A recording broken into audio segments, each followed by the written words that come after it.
পৃথ্বীরাজের নতুন সিনেমার একটা পোস্টার রিলিজ হয়েছে এস রাজামৌলে। ওনার এই পোস্টারটা নিয়ে কিছু কথা আছে। এখানে দেখা যাচ্ছে যে বিষয়টা, উনি হুইল চেয়ারে বসে আছেন এবং একটা যে ভাব নিছে, মানে চোখে একটা বিশাল বিশাল ক্ষোভ বিরাজ করতেছে, এবং তার যে হুইল চেয়ার এটা হচ্ছে অত্যাধুনিক একটা রোবোটিক সিস্টেম। 4টা হাত দেখা যাচ্ছে এবং সেই হাতগুলো অ্যাটাক কাজে, বিভিন্ন কাজে সে ব্যবহার করতে পারে, এমনটা কিন্তু আমরা স্পষ্ট দেখতে পাচ্ছি।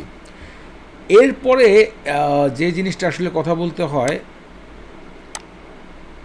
এটার যে ব্যাকগ্রাউন্ড, এই যে এই সাইডটা, এটাকে কি একটা গাছ বলে, এটা হচ্ছে মাদাগাস্কার যে কান্ট্রিটা রয়েছে পৃথিবীর মধ্যে সবথেকে দরিদ্র দেশ, ওই দেশেই এই গাছগুলো আছে এবং তার পিছে অ্যাকশন হচ্ছে এবং তার পিছে দেখা যাচ্ছে স্যাটেলাইট অ্যাটসেট্রা টেকনোলজি সব কিছু।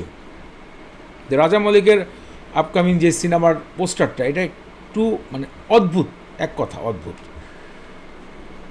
কারণ ব্যাকগ্রাউন্ডে যে মাদাগাস্কার ছবিটা ব্যবহার করা হয়েছে, এটা যদি সিনেমায় ব্যবহার করা হয় তাহলে কিন্তু একটা অন্য লেভেল প্রকাশ হচ্ছে। এই পয়েন্টটা আসলে নোটিস করার মতন যে মাদাগাস্কার ছবি কেন ব্যবহার করা হলো। তো প্রথম ঝলকটা আমার কাছে বেশ ভালো লেগেছে। পৃথ্বীরাজ কিন্তু এখন পর্যন্ত কোনো ভিলেনে অভিনয় করেনি। লাস্ট টাইম যেগুলো সিনেমা করেছে, কান্তানা লাস্ট টাইম, ওই সিনেমাটা একটু অদ্ভুত টাইপের, বন দেবতা টাইপের একটা সিনেমা, ভালো লেগেছে। একটা সৌদি আরবের মানুষের উপরে যে টর্চারিং হয়ে থাকে, শ্রমজীবী মানুষের উপরে, সেই বিষয়টাও দেখানো হয়েছিল ওনার একটা সিনেমায়, গট লাইক মনে হয়, ছাগলের জীবন। তো এই লাস্ট এই কাজটার যেই পোস্টার আসছে, এটা আসলে অন্য লেভেল। এই সিনেমায় নায়িকা হিসেবে প্রিয়াঙ্কা চোপড়াকে দেখা যাবে, এটা নিশ্চিত করা হয়েছে।